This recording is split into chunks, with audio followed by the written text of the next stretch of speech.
Hi, boxing fans. I say that because if you're watching this video, the chances are that is why you've come here. And if you're not, who knows, maybe this will get you into boxing.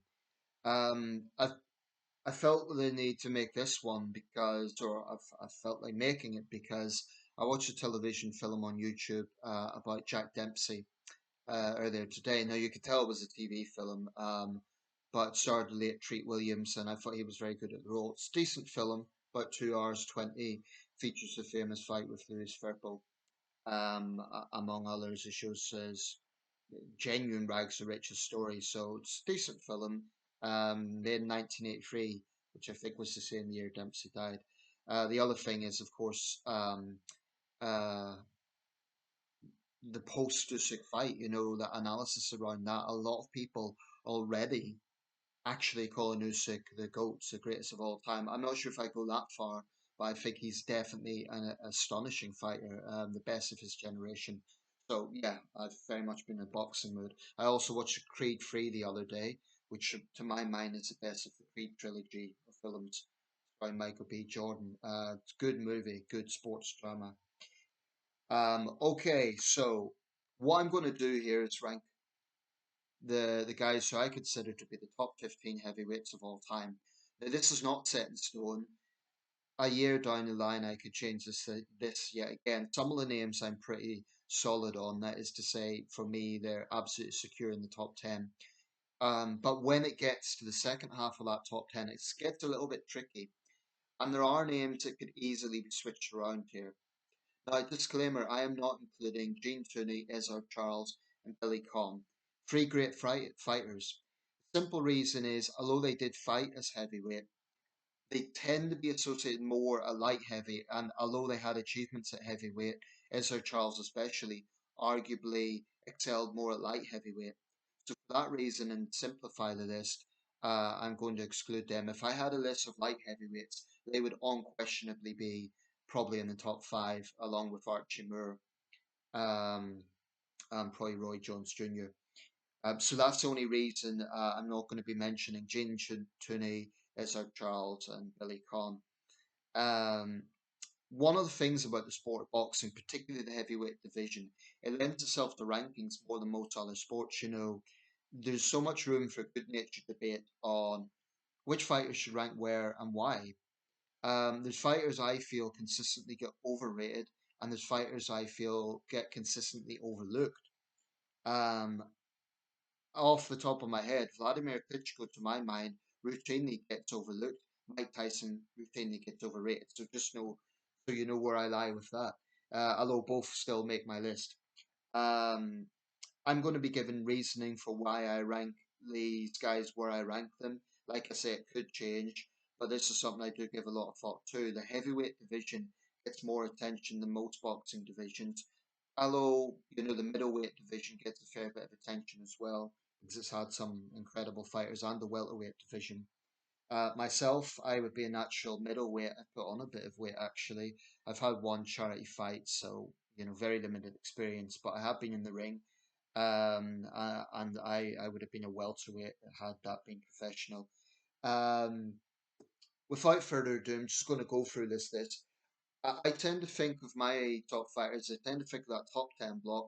Then the next 10 are guys who are very, very good, great, but they don't quite make the cut for a range of reasons. And then 20 to 30 is something that a lot of people don't talk about, but 20 to 30, that sort of area, is for guys I think are pretty good fighters, maybe even great fighters, but they're not quite all-time greats. They haven't quite done enough, haven't quite had the mark to be, to my mind, all-time greats. And there's a lot of factors as to what makes a great fighter: legacy on the sport, record, who they fight, durability, length of reign. There's all sorts of things factored in. So without further ado, here we go. I'm going to go 1 to 15 and then discuss briefly those who didn't quite make the cut for me. And like I say, some of these names could be switched around. Number 1, Joe Louis. Now, to many, Muhammad Ali is the greatest. He always called himself the greatest, and I think there's a good argument for that. But I think Joe Louis, to me, slightly surpasses Ali. Joe Louis had the longest reign of any heavyweight. that is no small thing. Joe Louis was one of the hardest punchers in a sport where that is obviously a key thing. Joe Louis had a huge impact on the sport. I mean, I don't think today we really appreciate just how deep um, the geopolitics of the Louis Schmeling fights was in the late 1930s. Joe Louis transcended the sport. Um, he was not unique among fighters who were sort of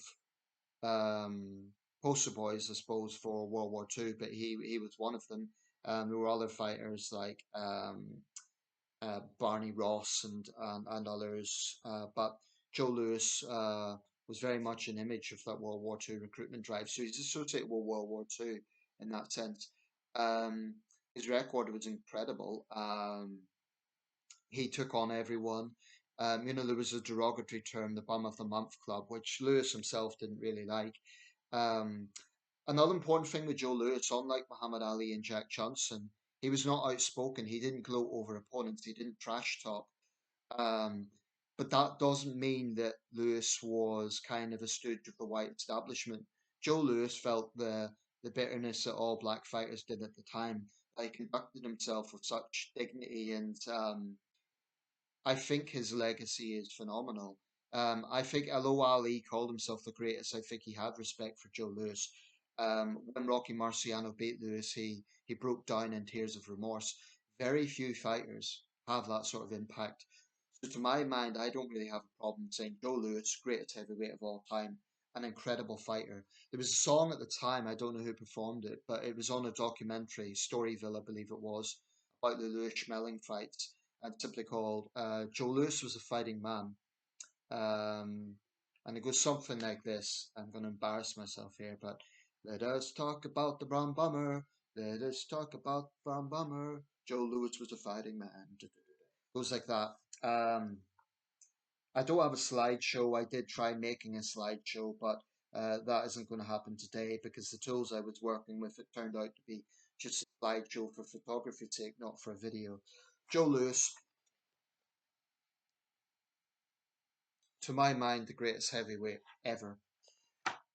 Second, this isn't difficult. I'll go for Muhammad Ali. Um, Now, because Ali is so revered today, it's easy to forget he was a polarizing figure. And I don't want to make this video too political, but I personally feel that people do forget that. Muhammad Ali often race baited. He was a member of the Nation of Islam, which was definitely a fringe group. There's many considered it a hate group. He believed in segregation. Um, but Muhammad Ali was at the forefront of the civil rights era. I'm reluctant to call him a civil rights leader because, like I say, he was divisive in terms of race. He did race bait. He publicly opposed miscegenation at a time when mixed race couples faced real discrimination. But Muhammad Ali was unquestionably a larger than life figure, very charismatic. Yes, he trash talked, but no one could deny the man was entertaining. He had charisma, and in the ring, he was exceptional. I don't think we could deny that. His skills as an athlete were phenomenal. He was by some measure, the most famous athlete of the 20th century, one of the most famous people of the 20th century, and almost certainly the most famous boxer who ever lived. Um, he was a huge figure, not just in sport, but in popular culture. He absolutely transcended the sport. In the early 70s, he was arguably the most famous person in the world. Um, so Muhammad Ali at number two, that's pretty straightforward to me.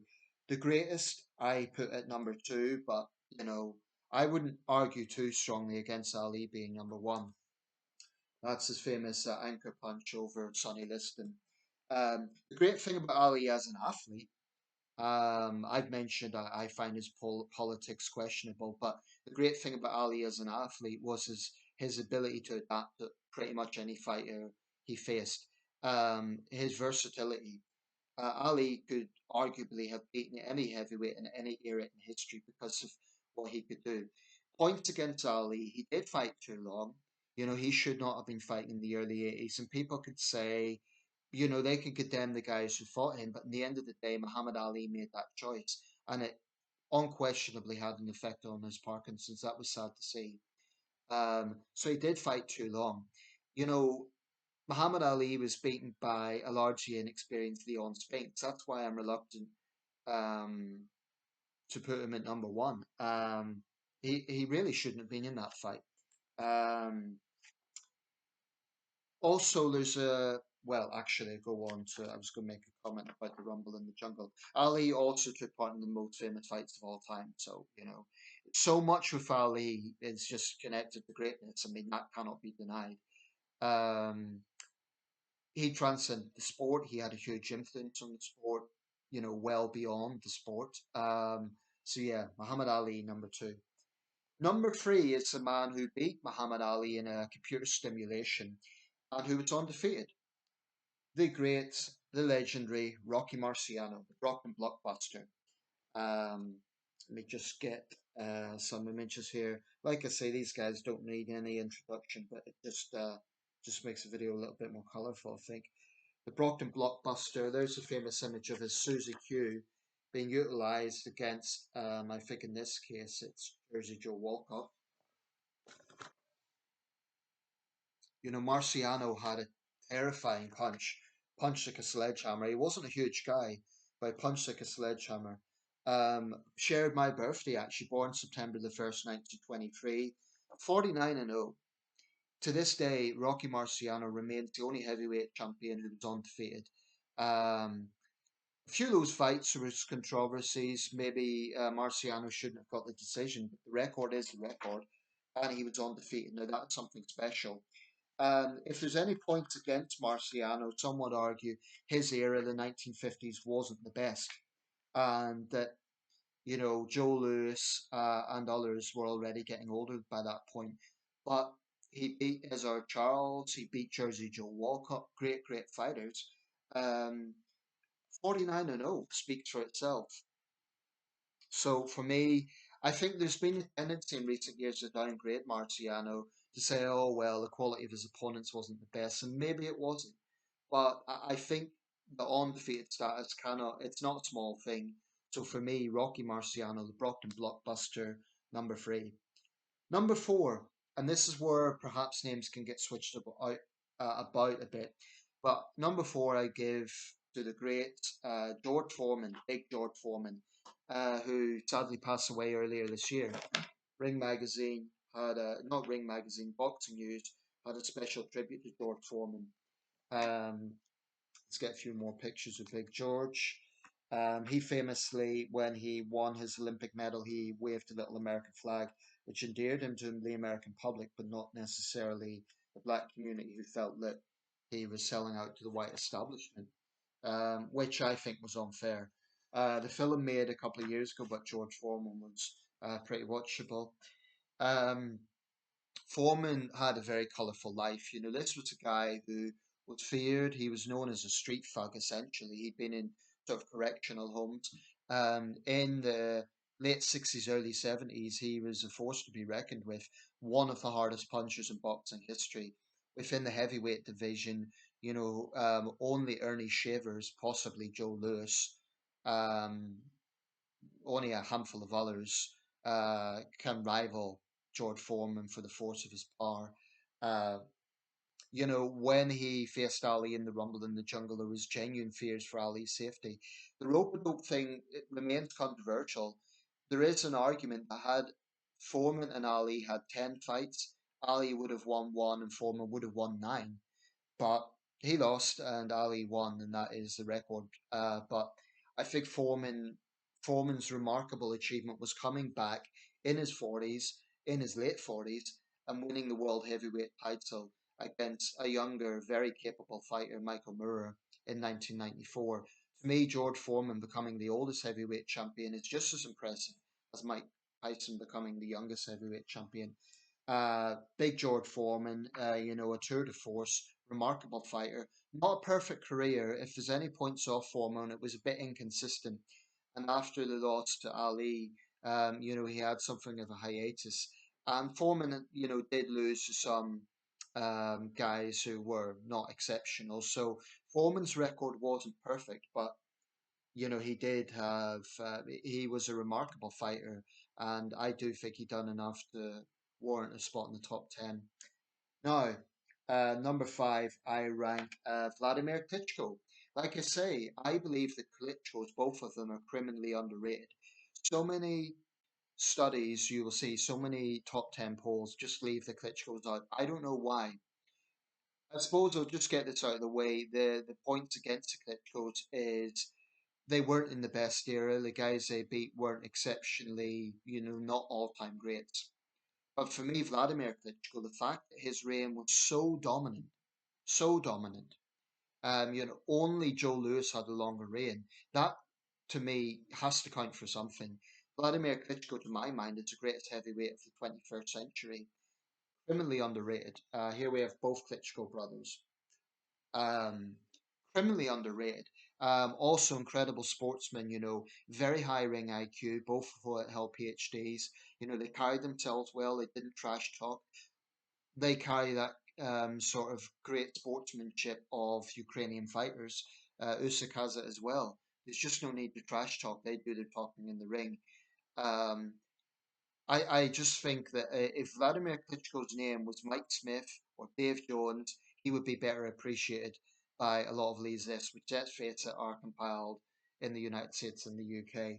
But I think Klitschko, I mean, you could argue that the quality of his opponents wasn't the best, but it could be that Klitschko was so good that it actually undervalues the quality of his opponents. I mean, what's to say that Alexander Povetkin, Samuel Peter, Kubrat Pulev couldn't have actually held up quite well in eras of the past.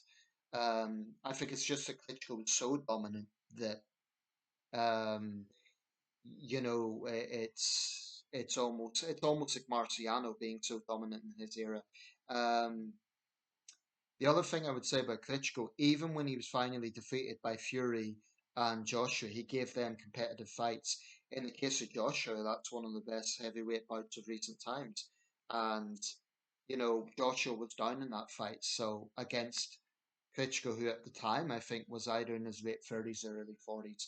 So incredible fighter, Vladimir Klitschko. Um, Number six. This is a fighter who tends to be quite polarizing. People either put him higher or lower. I happen to think he is definitely an all-time great. He's the greatest British heavyweight of all time, without question.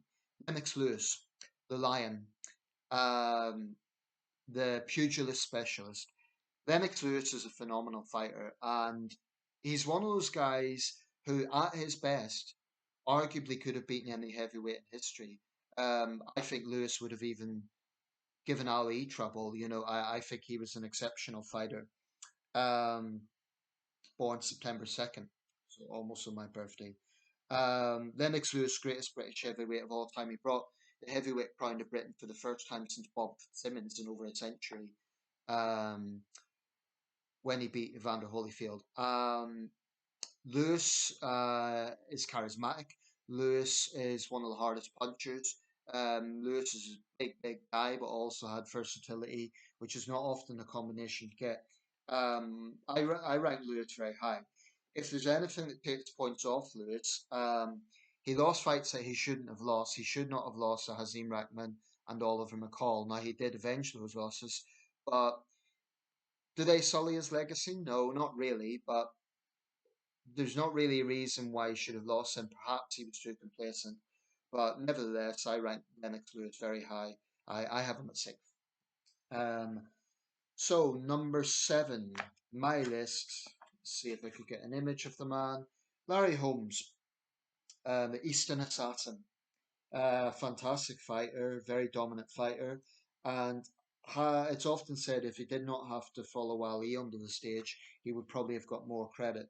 Interesting image here, I guess. It's just like, I don't know, this book has some interesting images. That's, I guess, during a training session or something. But Larry Holmes was unbeaten in over 40 fights. That's incredible. After Joe Louis and Vladimir Klitschko, he had the longest heavyweight reign. He was a very, very dominant fighter. I would say probably the best heavyweight of the 80s. So yeah, I'd rank Larry Holmes very high. Don't really have much more to add to that. He's one of those guys can go up or down the list, but I think that's probably about the right placement for Larry Holmes. Now, next is a fighter who had a huge impact on the sport, but it becomes problematic because it's going way, way back. I'm talking about Jack Johnson, um, the Galveston Giant. Now, the issue with older fighters like Johnson and a lot of fighters of that era is there's very little footage available. And often in those days, decisions were newspaper decisions. But I think Johnson has definitely earned his place in boxing history. He was the first black world heavyweight champion. Does it mean he was the best black champion of the time? Not necessarily. There is an argument. Sam Langford, Sam McVeigh, Joe Jeanette, those guys could possibly have equaled Jack Johnson. Nevertheless, Jack Johnson made his mark on history. And this was at a time when there was violent race riots whenever a black man won. The racism he had to endure, he must have been the bravest man in the world to do what he'd done and to not care about it. I mean, it's phenomenal. So I think, given just his impact on the sport, I think Jack Johnson has to rank very highly. His actual record may not have been exceptional. And like I say, there were black fighters of the time who arguably were just as good as Johnson. One of the criticisms made of Jack Johnson actually is he did not give other black fighters the opportunities. He wanted to be the only black champion. So perhaps that goes against Jack Johnson. Nevertheless, he made history. So I have Jack Johnson about eighth. Ninth, and this is something I've only kind of come around to, I've put Joe Frazier. Smoking Joe.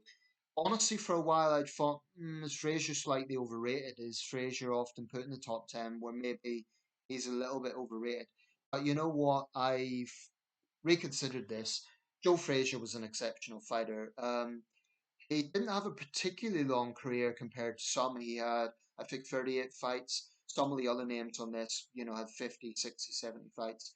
So he didn't necessarily have the longest career, but he beat the greatest in what was arguably the greatest fight of the 20th century, the fight of the century. So that has to count for something. Joe Frazier was the sort of fighter that was a fan pleaser. He took on everyone, afraid of no one, tough as nails. Yeah, I think Frazier has to rank very high. But he had limits. He was a relatively small heavyweight. He was destroyed by George Foreman. But the fact he beat Ali for me ranked Frazier very high. Um, so yeah. Now, number 10, we come to the man of the moment, Alexander Usyk. There is actually a claim for Usyk to be even higher. And I think in time there might even be, if Usyk keeps going the way he's going, for example, if he beats Joseph Parker, if he keeps getting victories, impressively so, I honestly think there might even be a conversation for Usyk to be the greatest of all time. I think it's a bit premature to say that, but I rank Usyk very high. This is an interesting edition of Boxing News a few months ago. Usyk versus the Greats. Now, what they had is Usyk basically in scenario fights against all-time greats, and they had Usyk winning about 50-60% of those fights. I'm just going to quickly go through these just as a matter of interest. Versus Jack Johnson. Um, Usyk versus Johnson over the insane distance of, say, 45 round. The outcome is anyone's guess. Um, I take Johnson to outfox Usyk and tie him up, but only if the referee was applying the standards of Johnson's time as opposed to today. In those days, there was very loose rules compared to today. I should say this is by Russ Amber, this analysis. Okay, versus Jack Dempsey. As much as I love Dempsey, I'm with Russ on this. Usyk would have been too big and too skillful for the Manasseh Mauler. Tooney befuddled him, and Usyk would have done the same.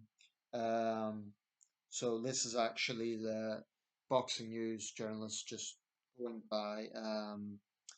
Let's see, Russ Amber's so sort of an analysis of an analysis. Don't complicate things too much. Anyway, versus Gene Tooney. Now they're ranking him as a heavyweight here. A fight for the connoisseurs. Tooney and Usyk are two of the most single-minded pugilists to ever rule the division. Usyk's size would give him an edge, but if Gene was able to use modern training methods to bulk up, Leno were a free fight series out back as incredible boxing brain to figure a way to shade a 2-1 trilogy, so late edge tuning out. Um, Amber is 100% correct. Joe Lewis, never fought a southpaw. Indeed, it's often claimed that after suffering sparring fits against Melio Bettina, he vowed never to fight a left-hander. With this in mind, Usyk's style seems tailor-made to give Joe nightmares. I'd pick Usyk to beat Joe Lewis. That's an incredible statement. Rocky Marciano. Um, Marciano seems to be overrated or underrated depending on who's assessing him. The Rock was one of the toughest hombres to ever put on a pair of gloves. On balance, I'd say yes, Usyk would win, but the Ukrainian would have to go through fistic hell to get it. Versus Sonny Liston, a truly unpredictable fight. The fearsome Sonny of 1960 that wrecked Cleveland Williams, Roy Harris, and Sorevoli would have had a chance of stopping Usyk, but I get the feeling the Ukrainian's superior stamina and mindset would have proved crucial. Possibly, Usyk could have pulled that one off. Muhammad Ali, peak Ali to beat Usyk in points, the faded Ali of early to mid 70s to eke out a potentially debatable points win, depending on how seriously he had trained. Joe Frazier, Usyk to prevail in a classic war with his movement proving the key, it would have been a great fight. Versus George Foreman, although Foreman's power is to be respected, I think Usyk could tire Big George out with a superior feat, a relentless feints and pressure that could take a decision victory. We're talking here about Joe Frazier, George Foreman. This is how good Usyk is rated right now. Larry Holmes, the best Holmes would edge out the best Usyk courtesy of that jab and his incredible power, stamina, and recovery. Versus Evander Holyfield. Holyfield is that rarity among modern heavyweights, namely a fighter against whom Usyk would have a size advantage. For his cruiserweight classic against Dwight Muhammad Kawi in 1986, the real deal wages £186. A peak Holyfield would give Usyk problems, but I'd take the Ukrainian to edge a barnstormer. Versus Mike Tyson. If Usyk could weather the early storm, he could have demoralised and stopped Tyson late on. Mind you, the Tyson who iced Michael Spinks could have done the same to any heavyweight in history, Usyk included. Versus Lennox Lewis. Lewis to prevail in 12-round classic with his jab and moments of success for his fearsome right uppercut proving decisive. And it's worth noting Lewis himself thought he would beat Usyk, but we'll never know. Klitschko, that's Vladimir Klitschko, Usyk to outwork and exhaust Vlad and stop him late on. I really like Usyk in this fight, and I'd tip him without any hesitation. As much as I like Vladimir, he essentially was able to do a couple of things very well and very simply, namely bounce on his toes, probe with his left hand, and hit you with the right. And that's not enough to beat Usyk.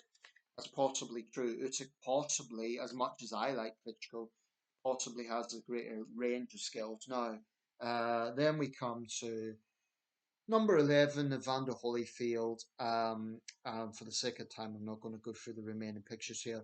Evander Holyfield, the real deal, heart of a lion, very formidable fighter, very tenacious fighter, but he did have 10 losses. I suspect Holyfield slightly overrated, and I feel Usyk's done more coming up from light heavyweight than Holyfield has, although I give Holyfield a lot of respect. So I think about 11th is probably right for Evander Holyfield. Jack Dempsey, great fighter, and he was named around 1950 as the best fighter of the first half of the 20th century. That's no small thing. Essentially, the best fighter heavyweight at that point. The thing about Dempsey is he was relatively inactive in the 1920s once he got success. He also, perhaps through no fault of his own, perhaps because of the politics of the time, didn't face enough black fighters. He never faced Jack Johnson, for example. So that has to take some points off Dempsey. Nevertheless, he was one of the biggest celebrities of the 20s. An incredible fighter, hard hitter, active, fast, larger than life figure. I think Dempsey has to rank high. I've got him about 12th. Sonny Liston, again, these names could possibly be switched around. I put Liston at 13th. The thing about Sonny Liston, he's often overshadowed because Ali beat him. Sonny Liston beat Floyd Patterson. Sonny Liston was a formidable fighter in his time. I sometimes wonder, had Liston had more opportunities? He was sort of dealt a bad hand from the start, come out of prison.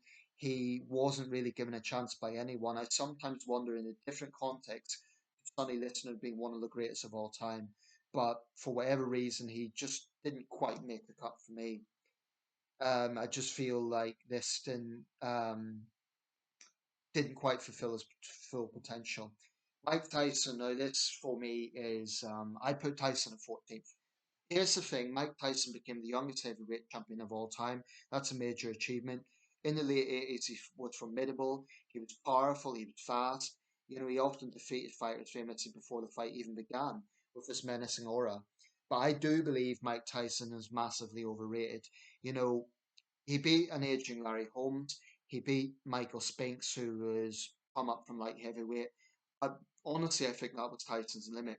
He always got frustrated against bigger guys or guys who do not allow themselves to get intimidated. Of course, Lennox Lewis and Evander Holyfield, but even someone like Francois Boffa, I don't think anyone would count as an all-time great. Boffa put up a good fight against Tyson.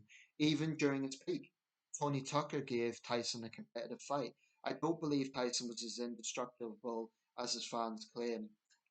He lost to James Buster Douglas. No reason he should have lost that fight. You know, he lacked discipline, and yes, there were problems outside the ring, but I think more excuses were made for Mike Tyson than anyone. In the end of the day, I just don't think Mike Tyson was all that. But I still put him in my top 20 because he did become youngest world heavyweight champion and he had real skills. I just don't think Tyson is anywhere near what he's often made to be, like in the top five. For me, about 14th is about right. Finally, for my top 15, I'm going to put Vitali Klitschko. Back to Klitschko. You know, Vitali arguably is a better pure boxer than his brother, but his reign was a lot shorter. And again, the quality of opponents were not exceptional. But Vitali's record was, you know, very good. He won most of his fights. He beat the great Lennox Lewis. He was, along with Vladimir, utterly dominant in his era. I suppose one of the critiques of the Klitschko brothers is they never fought one another, so we'll never know who would have won. But of course, that was never going to happen for obvious reasons. Um, but I do think Vitali, like his brother, is underrated. That's why I have him at 15. Now, to round this off, and I'm aware this is already a pretty long video, so 15 to 25, these are guys I would give honourable mentions to, and I really don't know where I would rate them, like in which order. And I'm not going to say much, I'm just going to name them. Sam Langford, you know, he was a victim of the colour bar. He should definitely rank, you know, he should get more recognition. But the truth is, we'll just never know. And unfortunately, there just isn't enough fight footage available. In fact, one of the critiques of Jack Johnson was his fighting style was quite, he hugged a lot and he wasn't actually a great technical fighter in the ring. Um, okay, my top 15 to 25, Jersey Joe Walcott, Max Schmeling, Riddick Bowe, Max Baer, Tyson Fury, Anthony Joshua, Harry Wills, another victim of the color bar, Jerry Cooney, Ken Norton. Some would argue Norton's as good as Frazier and gets less credit. Ingemar Johansson, Sean L. Sullivan, James J. Corbett, and James J. Jeffries. That probably wraps up my top 25-30 list. There are obviously going to be other names in there. I mean, young Stribling had more victories than any heavyweight in history, but most of those guys were, no disrespect, journeymen. Um, Probably there's other names that could be in there.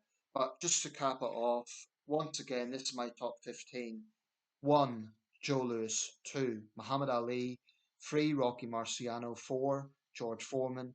5. Vladimir Klitschko. 6. Lennox Lewis. 7. Larry Holmes. 8. Jack Johnson.